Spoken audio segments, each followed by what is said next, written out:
The absolutely terrible underpass underneath Canterbury Road is finally going to get an upgrade this year. So let's have a look at the proposed project, which is going to be run by Canterbury Bankstown Council. Now, riding along the river on Friday, I noticed they were putting up a whole bunch of signs for the project, which was really good. I've got to say they've gone overboard with the signs. They're putting up plenty of them. They're nice and big. You can't miss them, and they're reasonably informative. So, good news on that front, that anyone that rides along here should know this project is coming up and what it's all about. And this stuff is repeated on their website in a lot more detail, but I thought, well, now that I'm here, why don't I actually go and have a look at this proposed route and show you what it looks like. Now, the first thing was, it wasn't particularly clear where we were supposed to cut across around this dog park. And what they have in fact put up some maps on the website which explain they are going to lay down a temporary path using that green mat stuff across the grass, which is good because I got to here and thought, well, where are they going to do it? Now, that yellow line is where there's going to be vehicle access, and the blue line on the far right is where they're going to put a temporary bike path. Now, so where I'm going across here, following this dirt path, is not where we're actually going to be going. But I guess it gives you some idea of what it's going to be like to get across here. And I got to this path here and I thought, well, I've never actually been up here. Was there a concrete path up the end here we could follow? And of course the answer is no. That's why they're putting in a temporary path. But it's obviously that whatever they're going to put in is going to pop out somewhere up here, maybe on the other side of this tree. And they'll have to put a temporary ramp in to get over the curb because there's no ramps along here. So I just went thump over the curb. Now, I think the first thing to focus on is what's it going to be like riding along this road, because we will be riding on this road, we won't be riding on the footpath.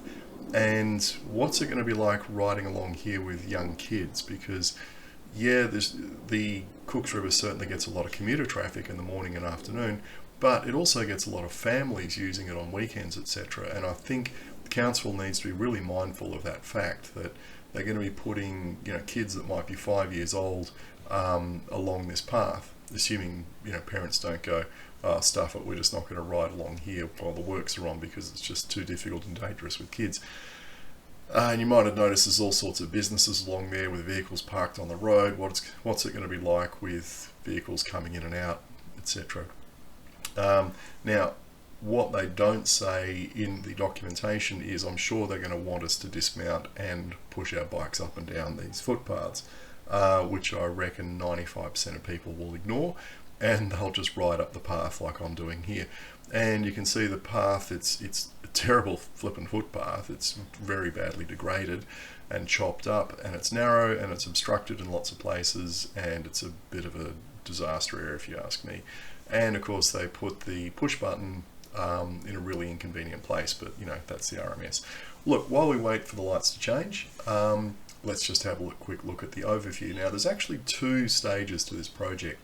I think the main part of it is they're going to be doing this realignment of Canterbury Road, Close Street and Charles Street to put in new traffic signals and a slip lane to allow turning, blah blah blah. And they're putting in new street lights and paved footpaths for the safety of pedestrians, which is really good because you can see how terrible that footpath there is. Undergrounding of overhead power lines and upgrade of the shared path underpass, which includes lowering, widening the path and installing lights. Okay, that's really good.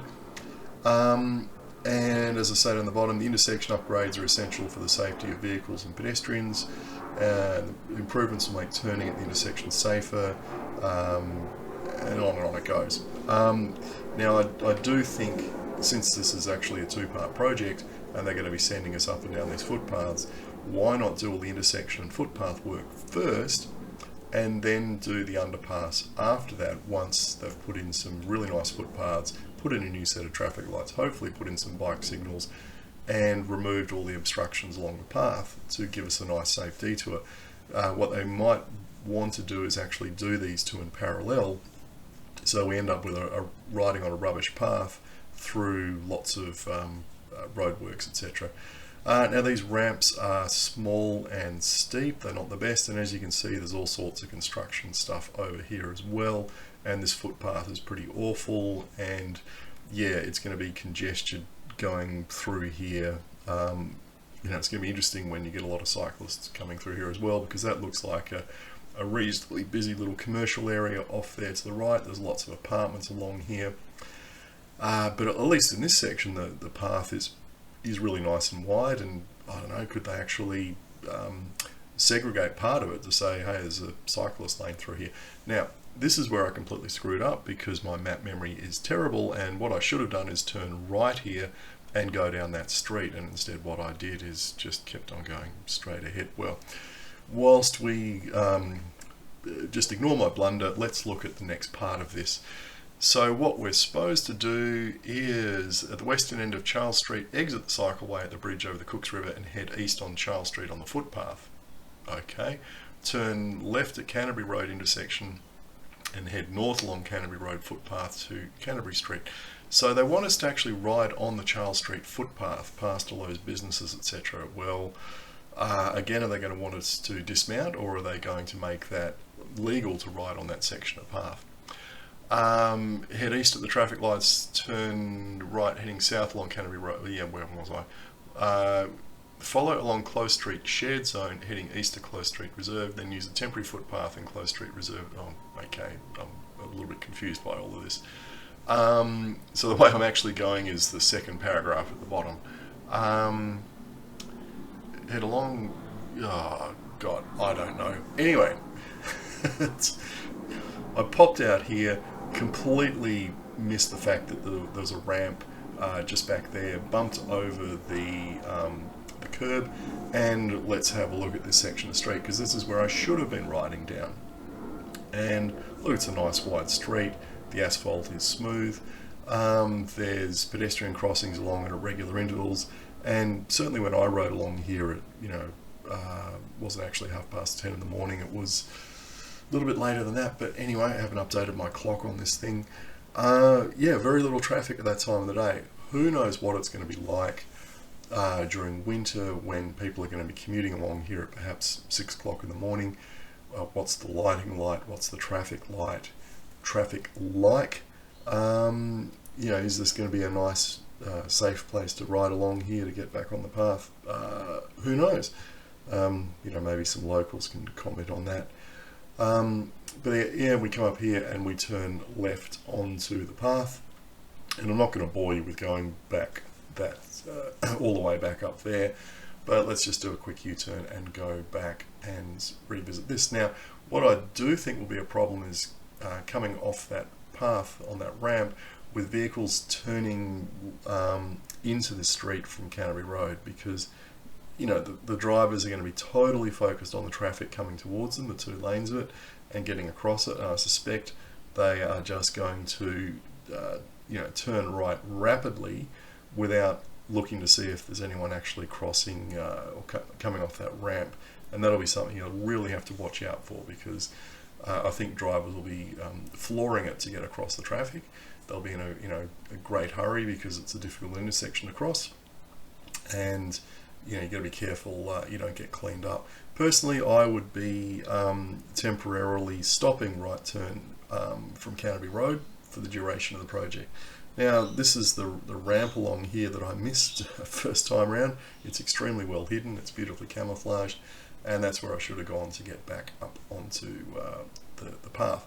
Now, I just wanted to show you the condition of the paths around here in general, just in case people are saying, oh, you know, it's a terrible detour, etc. So I popped up under here to do a U-turn, and there was this lady walking along carrying her baby, and you know, I went past slowly. Okay, obviously I've slowed that down to give her plenty of room, but just look at where she's walking along here. I mean, look at that path underneath the underpass there. And okay, I'll go up here and I'll pop onto the ramp, but just look at what she has to walk on after she gets under the underpass, and she's going past this business. You can see her over on the right there, and now she's walking on the road with her back to the traffic. And I think that just gives you a general idea of just how shockingly bad the pedestrian infrastructure is around here. So just keep that in mind, I think, when you're having a look at the detour and thinking, well, that's a bit horrible. Yeah, it's all pretty horrible. Well, in closing, I just thought I'd put up these good ideas that were proposed by Todd over at the Sydney Bike Commuters group. So some issues that we might want to take up with council.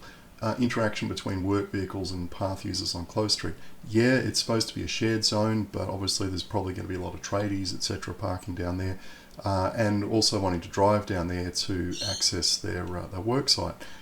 Presumably they'll have traffic controllers, etc., along there, but it's one of those things where they really need to emphasise to the contractors that it's going to be a bicycle shared zone and they need to be driving through there probably less than 30 kilometres an hour. I would say 10 kilometres an hour, and enforcing that, and even writing that into the contract to say, you know, any contractor found driving through there at over 10 kilometres an hour will be booted off the project. Gravel debris at the compound exit, yes, that someone needs to be issued with a broom to tidy that up. The footpath is very average. Yeah, look, we certainly saw that in the video. The traffic lights don't cater for cyclists. Yes, and we'd actually need to be very careful riding across there to make sure there's no police around, because you could cop a, $400 or $500 fine for riding across on the green pedestrian signal, because, you know, it's illegal to do so unless there's a bicycle signal there as well. One thing I didn't know, I guess this is local knowledge, that the red light is frequently run by motorists. Oh God, okay. That's pretty awful. Lower speed limit of clothes, Charles and Broughton Street. Yeah, like I said, I think certainly Close Street should be 10 kilometres an hour for the life of the project. I mean, it already looks like a pretty slow street, but they just need to slow it down even further. A pedestrian or bicycle crossing is required to cross Charles Street at Canterbury Rd. Yes, yes, because that was where I was pointing out that drivers turning right from Canterbury Road, where they've got to get across 2 lanes of oncoming traffic, are likely to clean you up, because they're not going to be looking into Charles Street to see if anyone's coming out. And that's why I think instead of doing that, I'd actually just block off right turn, just put barriers down the middle of the road to temporarily stop that. You know, a raised crossing to slow drivers down at that point would probably be good as well. Make it legal to cycle contra to the one-way traffic on Tincombe Street. I didn't have a look at that, I don't know. A better diversion is to go to 4th Street than through, yeah, okay, perhaps. I'll have to go and have a look at that as well and see what it's like, but I think that's possibly local knowledge. Anyway, for some weird reason, council doesn't have a feedback page. You actually have to email your comments back to this email address. Yeah, if you've got something to say, send an email. Let's get the comments in, and thanks for watching.